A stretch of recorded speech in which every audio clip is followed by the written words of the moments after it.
every single game, Danny Jones is basically running for his life in the pocket. He got rushed 11 times against the Jaguars yesterday. He got rushed 6 times against Baltimore, 10 times against Green Bay, 6 times against Chicago, 9 times against Dallas, 10 times against Carolina, and 6 times in week 1 against Tennessee.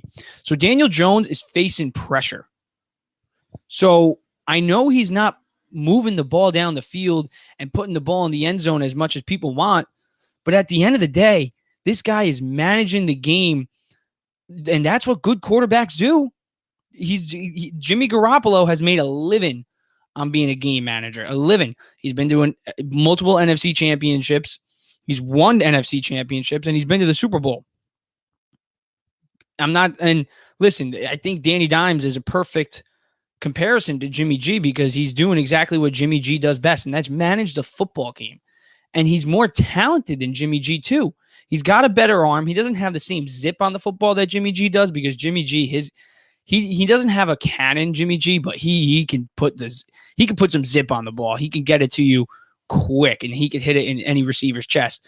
But Danny Dimes, he's got a stronger arm. He's not as accurate, obviously, but he's still accurate. And guess what? He's 10 times more mobile than Jimmy G, so he can get out of the pocket. He can avoid these sacks. And, let's take a look. If you put Tom Brady on the Giants, Tom Brady's not avoiding the sacks that Danny Jones is avoiding right now this season. Same thing. You put any other, and I know Tom Brady he's my first comparison, obviously, because he's the GOAT, one. And you see this year he's struggling with an offensive line. Imagine you gave him the Giants' offensive line. I mean, I'm like the Giants need Danny Jones. They do. And there's no other better option this offseason other than Lamar Jackson. But is he going to be available? Are the Ravens really going to want to give him up? Probably not. So the best quarterback available this offseason is Danny Jones. So the extension for Danny Jones, it might come.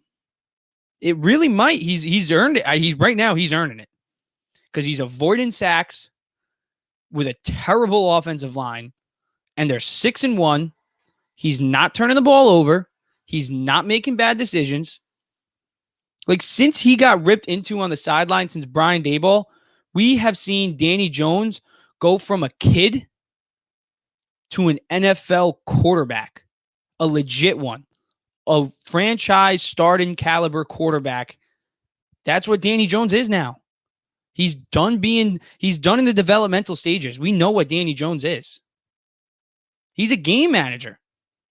And he's a mobile game manager, which opens up a lot of windows.